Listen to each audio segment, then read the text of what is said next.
am Joe Hennessy here filling in for Jude. Jude is sick right now, just like the rest of us, really battling through it. But he'll be back here soon enough, and I will be trying my best. I'm going to try to actually stand up for this one. So a little bit different for me. We're trying different things out and hopefully just trying to do the best we can to give you the information that you need. First things first, we are starting about that unfortunate situation there at the Target parking lot over the weekend at about 4 o'clock in the afternoon. Matthew Treywick shot and killed there allegedly over a parking spot by 30-year-old Tyler Lynn, who has since been arrested facing felony charges in that. So we are actually learning some more information here early on right now.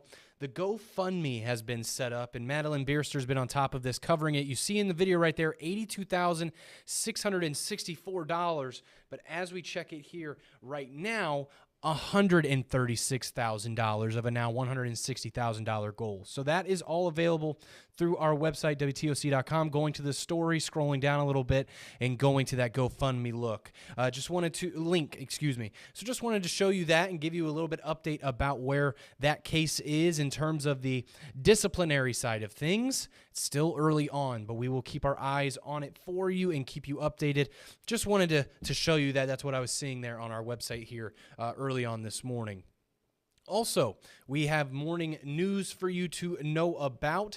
A 13-year-old showing up at the Pooler Fire Rescue Station 4 p.m. yesterday with a gunshot wound to their foot. Chatham County Police investigating that teen, currently getting treatment right now. So make sure you stick with us for updates throughout the day. That is the information there that we have so far as well. And also going back to yesterday, our Augustina Malou speaking with this child's parent about what happened. They were walking across the street going to school when they were hit, and that driver then took off. A 14-year-old right there, Marion Roberts, has head, back, knee, stomach, and hand injuries after that crash yesterday morning. According to his mom, he was able to walk to Seoul C. Johnson High School for help. Then the principal helped him get to a hospital where he was treated and then later released. So that is the information we have there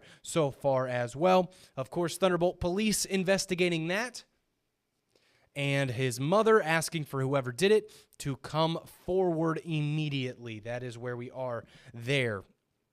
Of course, again, you can find all of these stories on WTOC.com. If you're watching on the website, don't go just yet, but afterwards, go and find that news channel and find exactly what you need to know about. And also here, news today, we had a pretty scary fire there in Yemassee. You see on your screen right now, this is pictures that we were getting from the Jasper County EMS crews out there. A fire at a Best Western hotel, damaging 40 rooms overnight. Thankfully, everyone got out safely. Everybody was out in time, and everybody that got out that were staying in those 40 rooms have been resituated. That is what the hotel is telling us, and the fire crews and everybody out there, that they are okay and that they will be finding a new place to stay right now here early on in the morning. So a scary situation. Don't know the cause of it just yet, but our Aaron Dixon, who you'll hear from in a little bit, is covering this right now for us here early on in the morning.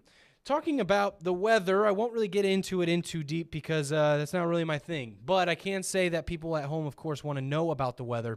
And it's been pretty calm so far. We're actually kind of reaching almost those record highs on Friday. It's 77 degrees is the record back in 2008, and it's looking like we're kind of tracking towards that system. But then there's a drop in the weather system. Of course, I'm just hinting at it. I'm just letting you know kind of what I've been hearing here. But you can always go to our website and go to the Weather Channel, and you know the rest. Broken record right there. So I was talking about Aaron because Aaron was out there talking to community members in the Low Country, because the Low Country Legal Volunteers, they got themselves some money. They got themselves a grant from the Federal Home Loan Bank of Atlanta. And so when Aaron found out about that, he dug a little bit deeper and was able to find out that a lot of that money is going to go towards helping the Gullah Geechee people out with their land and their property and the wills and the Harris property and what they need to know. And so that's what this organization is kind of doing, is helping them go through that entire process, because it can be a difficult process, especially with the Gullah Geechee community that's so historic, and the preservations and everything like that. So here is Aaron Dixon after speaking with some people about what this money is going to do, and that long-term vision that is going to be beneficial for a whole lot of people out there. That funding will help 225 people this year across Beaufort, Jasper, and Hampton counties. A way to help families protect and preserve their land that in some cases has been in their families for generations. I would like to present this check for $200,000. Thanks to this check from the Federal Home Loan Bank of Atlanta, LLV will be able to expand its reach in the community. So what we want to do is empower people with knowledge, with information, with the tools and free legal resources that they so desperately need to save their family land. One of the groups this grant aims to help are people in the Gullah Geechee community. Some have heirs property or land given without a clean will or title. In the past, they've run into problems like lack of documentation to show ownership or issues with their title. We want to create solutions for folks to where these type of heirs property issues will never touch that family land, and that can go on for generations to come. The Gullah people have been in fights with developers for years in the Low Country. Developers have been trying to build on land that the Gullah culture holds near and dear to their hearts. When the land goes, the people go, and when the people go, the culture goes. And that's why it's so vitally important for us to be able to hold on to what's left. And now with this new source of funding, LLV hopes to prepare people for a situation like that, or if other heirs property issues arise. It is vitally important for us to stop that cycle. If you are interested in using this resource, you can contact Low Country Legal Volunteers by calling their office or visiting their website. Both that phone number and website can be found on our website. We're in Beaufort County. Aaron Dixon, WTOC News. And there was Aaron Dixon giving you that report, and I didn't like standing as much as I thought I would, so I'm sitting back down. Anyway, moving forward for you in international news, a big development here early on in the morning, an oil tanker being taken. This is video that we got from right there, the U.S. Southern Command. This morning, U.S. authorities seizing the oil tanker Sophia. The Sophia was intercepted in the Caribbean. It was flying a Cameroonian flag, and the Sophia left Venezuela with oil on board. The U.S. judged the Sophia to be in violation of its embargo on Venezuela, and the U.S. has full control of the vessel now, and no U.S. personnel were injured in this operation, giving you that in-depth video, and it's really always so compelling to see how these operations exactly work. And then on the news side of things, just letting you know what's going on in those waters and where we stand with Venezuela after the taking and the arrest of the President Nicolas Maduro. So that was a development here early on in the morning in terms of the bigger picture and where international news is standing and involving Greenland and things like that. Donald Trump, of course, speaking about it. So here he is with a story that we ran here early on in the morning.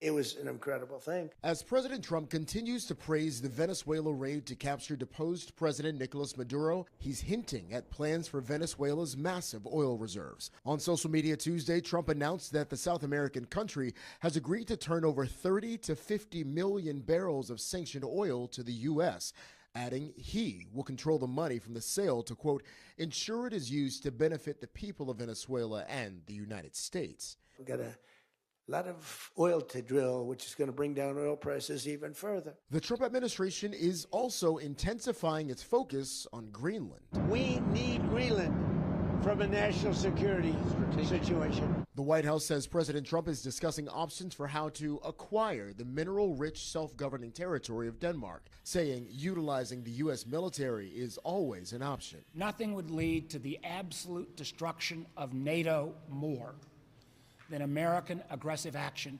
against a long-term ally like Denmark. So far, Denmark has rejected Trump's proposals, and in a joint statement, European leaders declared Greenland belongs to its people. Jared Hill, CBS News. And there you heard it there, that international report. A whole lot going on, to say the least, but what is new? So Going to show you again our website just to give you a glimpse into some of the stories we're working on. The Talmadge Bridge was closed for a little while there because of a crash on the South Carolina side of things, right there, kind of nearing 315 on those northbound lanes. So it's since opened up, which is good news for you. Tybie's short-term vacation ordinance is being challenged in court. That's coming up at 2 p.m. Tybee Alliance, which is a group of property management companies, they are the challengers against it, arguing for an amendment that says that they can't do that. But we will wait and see what the court has to say. That's at 2 o'clock here at the Gadsden Courthouse there, West Oglethorpe Avenue. Shay Schrader is going to be out there probably talking to some people, too, about where they stand. And then we have Savannah Police reporting to shots fired call on Medding and Kimball Street. There were no injuries there. We also have the first female mayor of Richmond Hill taking oath right there. Barbara Gooby announcing candidacy for Georgia State Senate District 1, which includes some of Chatham, Bryan, and Liberty counties, there. And then we also had this news out of Atlanta, the tires of the plane blowing out after the landing at Hartsfield-Jackson Airport. The FAA is saying that. They're saying that everybody was able to get off. They didn't really go into much detail about how many plane tires were involved and things like that, but that was their update for us so far. But the big news kind of locally being 17 opening up for a lot of drivers out there here right now. And again, you can find all of this just going onto the website, clicking on that top bar, and just scrolling on down. And there is that weather from our very trusted meteorologist, Andrew Gorton. Yeah, I hinted at it a little bit earlier, but go read it because you see this bottom right here. I know it's a little bit small, but 30s return next week. Hey, all right, for us morning folk that have to get up at 2 and 3 a.m., we feel it completely. But then on the flip side, guess what? We're off work at about noon or 1 p.m., and it's actually pretty good. So that's a real pros and cons situation there. Little bit different story in Paris right now because they were dealing with a whole bunch of snow. This video coming in through our system.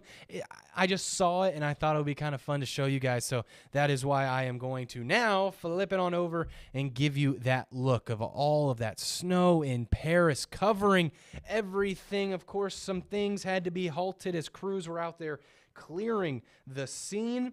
I'm trying to read this here quickly. French authorities advise people to work from home and avoid using their cars in the snow-hit regions. Trucks and school buses were banned from using the roads. Bus traffic was suspended Wednesday morning, this morning. So look at that. That reminds me of Kansas City if I've ever seen it. It's so tough because it's so pretty, and especially in Paris. What a beautiful city there, but that snow just really wipes it out of you, and you don't want to do anything, and, of course, it is unsafe. So you see the emergency crew right there. That's good. You need those emergency crews out there, and hopefully they have the capabilities to handle everything.